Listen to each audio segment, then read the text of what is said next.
The Wind in the Willows by Kenneth Grahame. Chapter 10. The Further Adventures of Toad. The front door of the hollow tree faced eastwards, so Toad was called at an early hour, partly by the bright sunlight streaming in on him, partly by the exceeding coldness of his toes, which made him dream that he was at home in bed in his own handsome room with the Tudor window, on a cold winter's night, and his bedclothes had got up, grumbling and protesting they couldn't stand the cold any longer, and had run downstairs to the kitchen fire to warm themselves. And he had followed on bare feet, along miles and miles of icy stone-paved passages, arguing and beseeching them to be reasonable. He would probably have been aroused much earlier, had he not slept for some weeks on straw over stone flags, and almost forgotten the friendly feeling of thick blankets pulled well up around the chin. Sitting up, he rubbed his eyes first, and his complaining toes next, wondered for a moment where he was, looking round for familiar stone wall and little barred window. Then, with a leap of the heart, he remembered everything. His escape, his flight, his pursuit. Remembered, first and best thing of all, that he was free. Free. The word and the thought alone were worth 50 blankets. He was warm from end to end as he thought of the jolly world outside, waiting eagerly for him to make his triumphal entrance, ready to serve him and play up to him, anxious to help him and to keep him company, as it always had been in days of old before misfortune fell upon him. He shook himself and combed the dry leaves out of his hair with his fingers, and his toilet complete, marched forth into the comfortable morning sun, cold but confident, hungry but hopeful, all nervous terrors of yesterday dispelled by rest and sleep and frank and heartening sunshine. He had the world all to himself that early summer morning. The dewy woodland as he threaded it was solitary and still. The green fields that succeeded the trees were his own to do as he liked with. The road itself, when he reached it, in that loneliness that was everywhere, seemed like a stray dog to be looking anxiously for company. Toad, however, was looking for something that could talk, and tell him clearly which way he ought to go. It is all very well when you have a light heart and a clear conscience, and money in your pocket, and nobody scouring the country for you to drag you off to prison again, to follow where the road beckons and points, not caring whither. The practical Toad cared very much indeed, and he could have kicked the road for its helpless silence when every minute was of importance to him. The reserved rustic road was presently joined by a shy little brother in the shape of a canal, which took its hand and ambled along by its side in perfect confidence, but with the same tongue-tied, uncommunicative attitude towards strangers. "Bother them," said Toad to himself. "But anyhow, one thing's clear. They must both be coming from somewhere and going to somewhere. You can't get over that, Toad, my boy." So he marched on patiently by the water's edge. Round a bend in the canal came plodding a solitary horse, stooping forward as if in anxious thought. From rope traces attached to his collar stretched a long time, taut but dipping with his stride, the further part of it dripping pearly drops. Toad let the horse pass, and stood waiting for what the fates were sending him. With a pleasant swirl of quiet water at its blunt bow, the barge slid up alongside him, its gaily painted gunwale level with the towing path, its sole occupant a big stout woman wearing a linen sunbonnet, one brawny arm laid along the tiller. "A nice morning, ma'am," she remarked to Toad as she drew up level with him. "Well, I dare say it is, ma'am," responded Toad politely, as he walked along the tow path abreast of her. "I dare say it is a nice morning to them that's not in sore trouble, like what I am. Here's my married daughter. She sends off to me post-haste to come to her at once. So off I comes, not knowing what may be happening or going to happen, but fearing the worst, as you will understand, ma'am, if you're a mother too. And I've left my business to look after itself. I'm in the washing and laundering line, you must know, ma'am, and I've left my young children to look after themselves. And a more mischievous and troublesome set of young imps doesn't exist, ma'am. And I've lost all my money and lost my way. And as for what may be happening to my married daughter, why, I don't like to think of it, ma'am." "Well, where might your married daughter be living, ma'am?" asked the bargewoman. "Well, she lives near to the river, ma'am," replied Toad, "close to a fine house called Toad Hall. That's somewheres hereabouts in this parts. Perhaps you may heard of it." "Toad Hall? Why, I'm going that way myself," replied the bargewoman. "This canal joins the river some miles further on, a little above Toad Hall, and then it's an easy walk. You come along in the barge with me and I'll give you a lift." She steered the barge close to the bank, and Toad, with many a humble and grateful acknowledgments, stepped lightly on board and sat down with great satisfaction. "Toad's luck again," thought he. "I always come out on top." "So you're in the washing business, ma'am," said the bargewoman politely as they glided along. "And a very good business you've got too, I dare say, if I'm not making too free in saying so." "Oh, finest business in the whole country," said Toad airily. "All the gentry come to me. Wouldn't go to anyone else if they were paid, they know me so well. You see, I understand my work thoroughly and attend to it all myself. Washing, ironing, clear starching, making up gents' fine shirts for evening wear. Everything's done under my own eye." "But surely you don't do all that work yourself, ma'am?" asked the bargewoman respectfully. "Oh, I have girls," said Toad lightly. 20 girls or thereabouts always at work. But you know what girls are, ma'am. Nasty little girls, that's what I call them." "Well, so do I too," said the bargewoman with great heartiness. "But I dare say you set yours to rights, the idle trollops.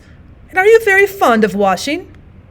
"Well, I love it," said Toad. "I simply dote on it.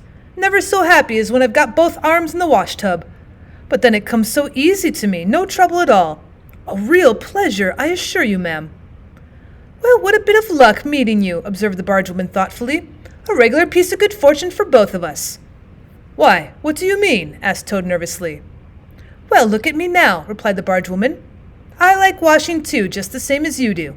And for that matter, whether I like it or not, I've got to do all my own, naturally moving about as I do. Now my husband, he's such a fellow for shirking his work and leaving the barge to me, that never a moment do I get for seeing to my own affairs. By rights he ought to be here now, either steering or attending to the horse, though luckily the horse has sense enough to attend to himself. Instead of which he's gone off with the dog to see if they can't pick up a rabbit for dinner somewhere. Says he'll catch me up at the next lock. Well, that's as may be. I don't trust him, once he gets off with that dog who's worse than he is. But meantime, how am I to get on with my washing?" "Oh, never mind about the washing," said Toad, not liking the subject. "Try and fix your mind on that rabbit. A nice fat young rabbit, I'll be bound. You got any onions?" "I can't fix my mind on anything but my washing," said the bargewoman. "And I wonder you can be talking of rabbits with such a joyful prospect before you. There's a heap of things of mine that you'll find in a corner of the cabin. If you'll just take one or two of the most necessary sort, I won't venture to describe them to a lady like you, but you'll recognize them at a glance, and put them through the wash-tub as we go along. Why, it'll be a pleasure to you, as you rightly say, and a real help to me. You'll find a tub handy, and soap and a kettle on the stove, and a bucket to haul up water from the canal with. Then I shall know you're enjoying yourself instead of sitting here idle, looking at the scenery and yawning your head off." "Well, here, you let me steer," said Toad, now thoroughly frightened, "and then you can get on with your washing your own way. I might spoil your things, or not do them as you like. I'm more used to gentlemen's things myself. It's my special line." "Let you steer?" replied the bargewoman, laughing. "It takes some practice to steer a barge properly. Besides, it's dull work, and I want you to be happy. No, you shall do the washing you're so fond of, and I'll stick to the steering that I understand. Don't try and deprive me of the pleasure of giving you a treat." Well, Toad was fairly cornered. He looked for escape this way and that, and saw that he was too far from the bank for a flying leap, and sullenly resigned himself to his fate. "If it comes to that," he thought in desperation, "I suppose any fool can wash." He fetched tub, soap, and other necessaries from the cabin, selected a few garments at random, tried to recollect what he'd seen in casual glances through laundry windows, and set to. A long half-hour passed, and every minute of it saw Toad getting crosser and crosser. Nothing that he could do to the things seemed to please them or do them good. He tried coaxing, he tried slapping, he tried punching. They smiled back at him out of the tub, unconverted, happy in their original sin. Once or twice he looked nervously over his shoulder at the bargewoman, but she appeared to be gazing out in front of her, absorbed in her steering. His back ached badly, and he noticed with dismay that his paws were beginning to get all crinkly. Now Toad was very proud of his paws. He muttered under his breath words that should never pass the lips of either washerwomen or toads, and lost the soap for the 50th time. A burst of laughter made him straighten himself and look round. The bargewoman was leaning back and laughing unrestrainedly, till the tears ran down her cheeks. "I've been watching you all the time," she gasped. I thought you must be a humbug all along, from the conceited way you talked. Pretty washerwoman you are. Never washed so much as a dishcloth in your life, I'll lay." Toad's temper, which had been simmering viciously for some time, now fairly boiled over, and he lost all control of himself. "You common, low, fat bargewoman," he shouted. "Don't you dare talk to your betters like that. Washerwoman, indeed. I would have you know that I am a toad, a very well-known, respected, and distinguished toad. I may be under a bit of a cloud at present, but I will not be laughed at by a bargewoman." The woman moved nearer to him and peered under his bonnet keenly and closely. "Why, so you are," she cried. "Well, I never! A horrid, nasty, crawly toad! And in my nice clean barge, too! Now that is a thing I will not have." She relinquished the tiller for a moment. One big mottled arm shot out and caught Toad by a foreleg, while the other gripped him fast by a hind leg. Then the world turned suddenly upside down. The barge seemed to flit lightly across the sky, the wind whistled in his ears, and Toad found himself flying through the air, revolving rapidly as he went. The water, when he eventually reached it with a loud splash, proved quite cold enough for his taste, though its chill was not sufficient to quell his proud spirit or slake the heat of his furious temper. He rose to the surface spluttering, and when he had wiped the duckweed out of his eyes, the first thing he saw was the fat bargewoman looking back at him over the stern of the retreating barge and laughing, and he vowed, as he coughed and choked, to be even with her. He struck out for the shore, but the cotton gown greatly impeded his efforts, and when at length he touched land, he found it hard to climb up the steep bank unassisted. He had to take a minute or two's rest to recover his breath, and then gathering his wet skirts well over his arms, he started to run after the barge as fast as his legs would carry him, wild with indignation and thirsting for revenge. The bargewoman was still laughing when he drew up level with her. "Put yourself through your mangle, washerwoman," she called out, "and iron your face and crimp it, and you'll pass for quite a decent-looking toad." Toad never paused to reply.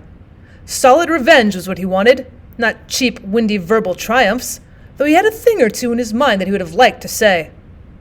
He saw what he wanted ahead of him. Running swiftly on, he overtook the horse, unfastened the tow rope and cast off, jumped lightly on the horse's back, and urged it to a gallop by kicking it vigorously in the sides. He steered for the open country, abandoning the tow path, and swinging his steed down a rutty lane. Once he looked back, he saw the barge had run aground on the other side of the canal, and the bargewoman was gesticulating wildly and shouting, "Stop! Stop! Stop!" "Oh, I've heard that song before," said Toad, laughing, as he continued to spur his steed onward in its wild career. The barge horse was not capable of any very sustained effort, and its gallop soon subsided to a trot, and its trot into an easy walk. But Toad was quite contented with this, knowing that he at any rate was moving and the barge was not. He'd quite recovered his temper, now that he'd done something he thought really clever, and he was satisfied to jog along quietly in the sun, steering his horse along by byways and bridle paths, and trying to forget how very long it was since he'd had a square meal, till the canal had been left very far behind him. He had traveled some miles, his horse and he was feeling drowsy in the hot sunshine, when the horse stopped, lowered his head, and began to nibble the grass. And Toad, waking up, just saved himself from falling off by an effort. He looked about him and found he was on a wide common, dotted with patches of gorse and bramble as far as he could see. Near him stood a dingy gypsy caravan, and beside it a man was sitting on a bucket turned upside down, very busy smoking and staring into the wide world. A fire of sticks was burning nearby, and over the fire hung an iron pot, and out of that pot came forth bubblings and gurglings, and a vague suggestive steaminess. Also smells. Warm, rich, and varied smells that twined and twisted and wreathed themselves at last into one complete, voluptuous, perfect smell that seemed like the very soul of nature taking form and appearing to her children, a true goddess, a mother of solace and comfort. Toad now knew well that he had not been really hungry before. What he felt earlier in the day had been a mere trifling qualm. This was the real thing at last, and no mistake. It would have to be dealt with speedily, too, or there'd be trouble for somebody or something. He looked the gypsy over carefully, wondering vaguely whether it'd be easier to fight him or cajole him. So there he sat and sniffed, and looked at the gypsy. And the gypsy sat and smoked, and looked at him. Presently the gypsy took his pipe out of his mouth and remarked in a careless way, "Want to sell that there horse of yours?" Toad was completely taken aback. He did not know that gypsies were very fond of horse stealing, and never missed an opportunity, and he had not reflected that caravans were always on the move and took a deal of drawing. It had not occurred to him to turn the horse into cash, but the gypsy's suggestion seemed to smooth the way towards the two things he wanted so badly: ready money and a solid breakfast. "What?" he said. "Me sell this beautiful young horse of mine? Oh no, out of the question. Who's going to take the washing home to my customers every week? Besides, I'm too fond of him and he simply dotes on me." "Oh, try and love a donkey," suggested the gypsy. "Some people do." "You don't seem to see," continued the Toad, "that this fine horse of mine is a cut above you altogether. He's a blood horse, he is partly. Not the part you see, of course, but another part. And he's been a prize hackney, too, in his time. That was the time before you knew him, but you can still tell it on him at a glance. And if you understand anything about horses. No, it's not to be thought of for a moment. All the same, how much might you be disposed to offer me for this beautiful young horse of mine?" The gypsy looked the horse over, and then he looked the Toad over with equal care and looked at the horse again. "1 shilling a leg," he said briefly, and turned away, continuing to smoke and try to stare the wide world out of countenance. "1 shilling a leg!" cried Toad. "If you please, I must take a little time to work that out and see just what it comes to." He climbed down off his horse and left it to graze, and sat down by the gypsy and did sums on his fingers, and at last he said, "1 shilling a leg? Why, that comes to exactly 4 shillings and no more. Oh no, I could not think of accepting 4 shillings for this beautiful young horse of mine." "Well," said the gypsy, "I'll tell you what I'll do. I'll make it 5 shillings, and that's 3 and 6 more than the animal's worth. And that's my last word."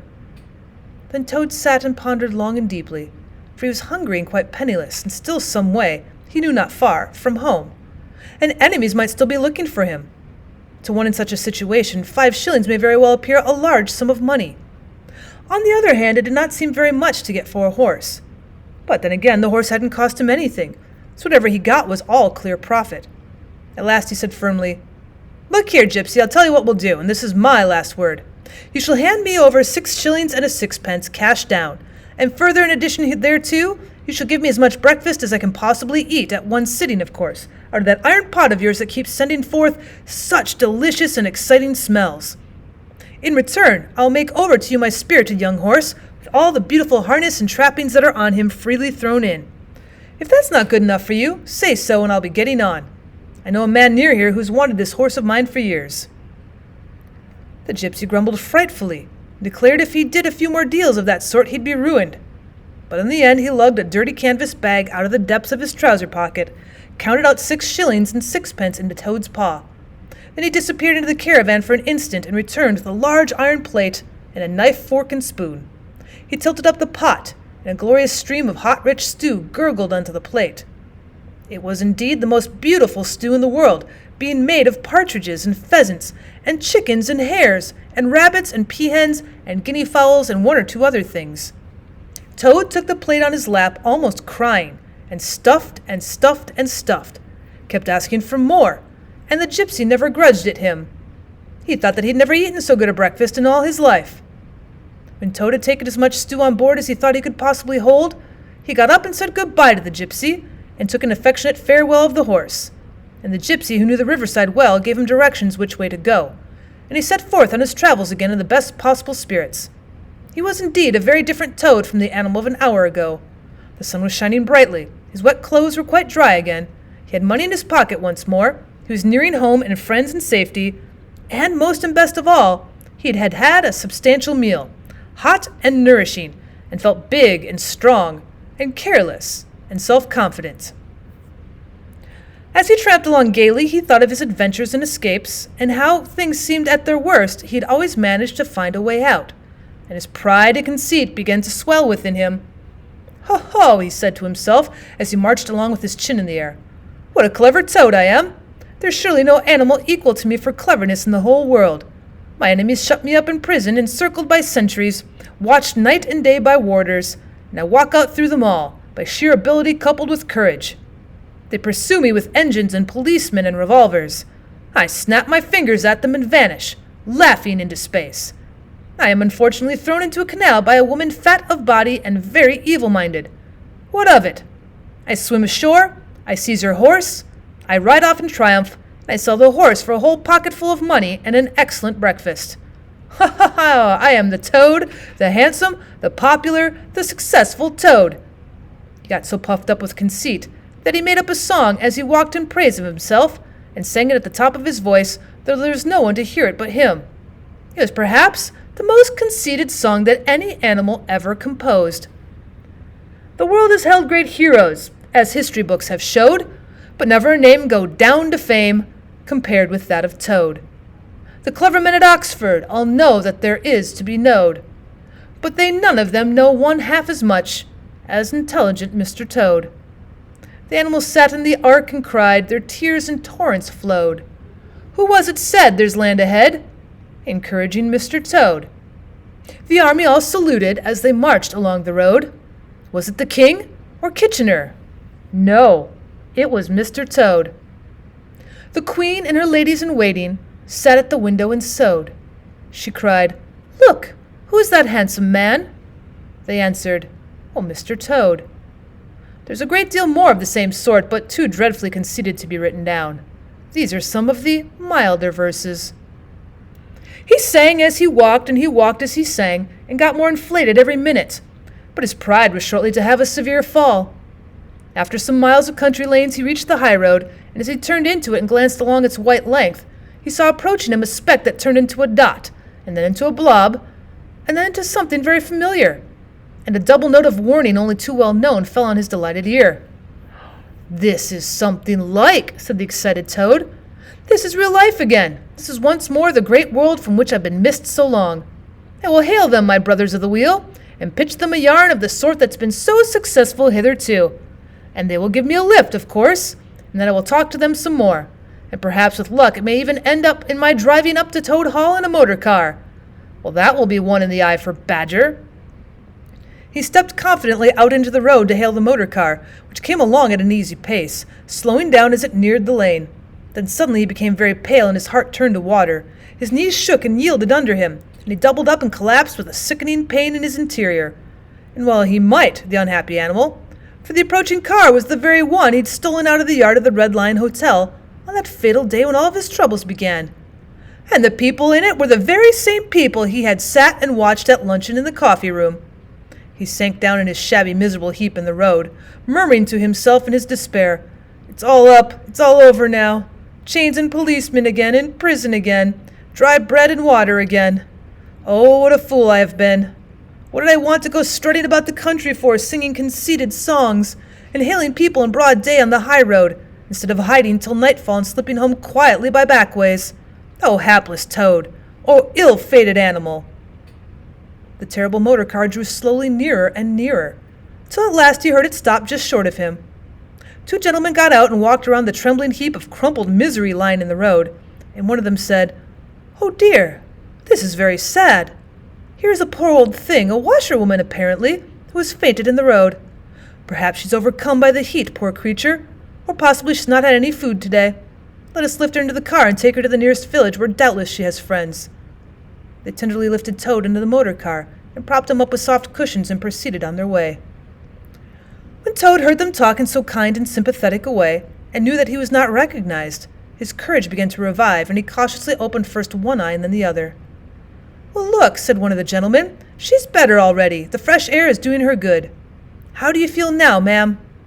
"Well, thank you kindly, sir," said Toad in a feeble voice. "I'm feeling a great deal better." "That's right," said the gentleman. "Now keep quite still, and above all, don't try to talk." "I won't," said Toad. "I was only thinking if I might sit on the front seat there beside the driver where I could get fresh air full in my face, I should soon be all right again." "Well, what a very sensible woman," said the gentleman. "Of course you shall." So they carefully helped Toad into the front seat beside the driver, and on they went again. Toad was almost himself again by now. He sat up, looked about him, and tried to beat down the tremors, the yearnings, the old cravings that rose up and beset him and took possession of him entirely. "It is fate," he said to himself. "Why strive? Why struggle?" And he turned to the driver at his side. "Please, sir," he said, "I wish you would kindly let me try and drive the car for a little. I've been watching you carefully, and it looks so easy and so interesting, and I should like to be able to tell my friends that once I'd driven a motor car." The driver laughed at the proposal so heartily that the gentleman inquired what the matter was. When he heard, he said to Toad's delight, "Bravo, ma'am! I like your spirit. Let her have a try and look after her. She won't do any harm." Toad eagerly scrambled into the seat vacated by the driver, took the steering wheel in his hands, and listened with affected humility to the instructions given him, and set the car in motion, but very slowly and carefully at first, for he was determined to be prudent. The gentlemen behind clapped their hands and applauded, and Toad heard them saying, "How well she does it! Fancy! A washerwoman driving a car as well as that for the first time!" Toad went a little faster, then faster still and faster. He heard the gentleman call out warningly, "Be careful, washerwoman!" and this annoyed him and began to lose his head. The driver tried to interfere, but he pinned him down in his seat with one elbow and put on full speed. The rush of air in his face, the hum of the engines, and the light jump of the car beneath him intoxicated his weak brain. "Washerwoman indeed!" he shouted recklessly. "Ho, ho! I'm the Toad, the motor car snatcher, the prison breaker, the Toad who always escapes. Sit still and you shall know what driving really is, for you're in the hands of the famous, the skillful, the entirely fearless Toad." With a cry of horror, the whole party rose and flung themselves on him. "Seize him!" they cried. "Seize the Toad, the wicked animal who stole our motor car! Bind him and chain him! Drag him to the nearest police station! Down with the desperate and dangerous Toad!" Alas, they should have thought they ought to have been more prudent. They should have remembered to stop the motor car somehow before playing any pranks with that sort. With a half turn of the wheel, the Toad sent the car crashing through the low hedge that ran along the roadside. One mighty bound, a violent shock, and the wheels of the car were churning up the thick mud of a horse pond. Toad found himself flying through the air with the strong upward rush and delicate curve of a swallow. He liked the motion, and was just beginning to wonder whether it would go on until he developed wings and turned it into a toad bird, when he landed on his back with a thump in the soft, rich grass of a meadow. Sitting up, he could just see the motor car in the pond, nearly submerged. The gentleman and the driver, encumbered by their long coats, were floundering helplessly in the water. He picked himself up rapidly and set off running across country as hard as he could, scrambling through hedges and jumping ditches, pounding across fields till he was breathless and weary and had to settle down into an easy walk. When he had recovered his breath somewhat and was able to think calmly, he began to giggle, and from giggling he took to laughing, and he laughed till he had to sit down under a hedge. "Ho, ho!" he cried, in ecstasies of self-admiration. "Toad again! Toad, as usual, comes out on the top. Who was it got them to give him a lift? Who managed to get on the front seat for the sake of fresh air? Who persuaded them into letting him see if he could drive? Who landed them all in a horse pond?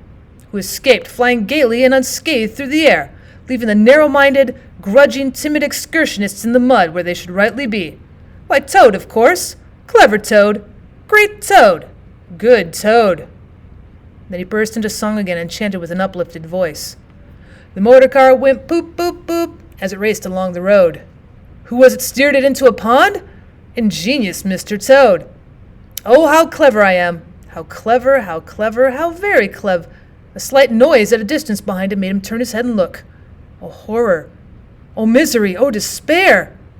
About 2 fields off, a chauffeur in his leather gaiters and 2 large rural policemen were visible, running towards him as hard as they could go.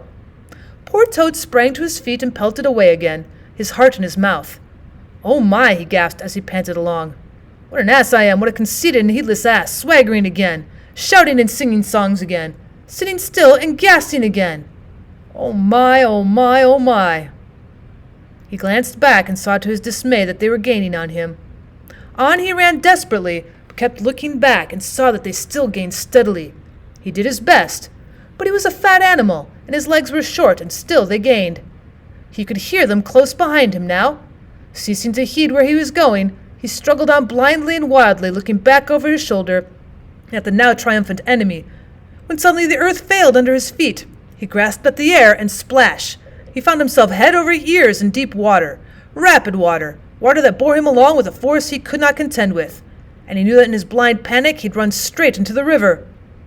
He rose to the surface and tried to grasp the reeds and the rushes that grew along the water's edge close under the bank, but the stream was so strong that it tore them out of his hands. "Oh my!" gasped poor Toad. "If I ever steal a motor car again! If I ever sing another conceited song!" Then down he went, and came up breathless and spluttering. Presently he saw that he was approaching a big dark hole in the bank, just above his head, and as the stream bore him past, He reached up with a paw and caught hold of the edge and held on. Then slowly and with difficulty, he drew himself up out of the water, till at last he was able to rest his elbows on the edge of the hole. There he remained for some minutes, puffing and panting, for he was quite exhausted. As he sighed and blew and stared before him into the dark hole, some bright small things shone and twinkled in its depths, moving towards him. As it approached, a face grew up gradually around it. It was a familiar face, brown and small with whiskers, grave and round with neat ears and silky hair. It was the water rat.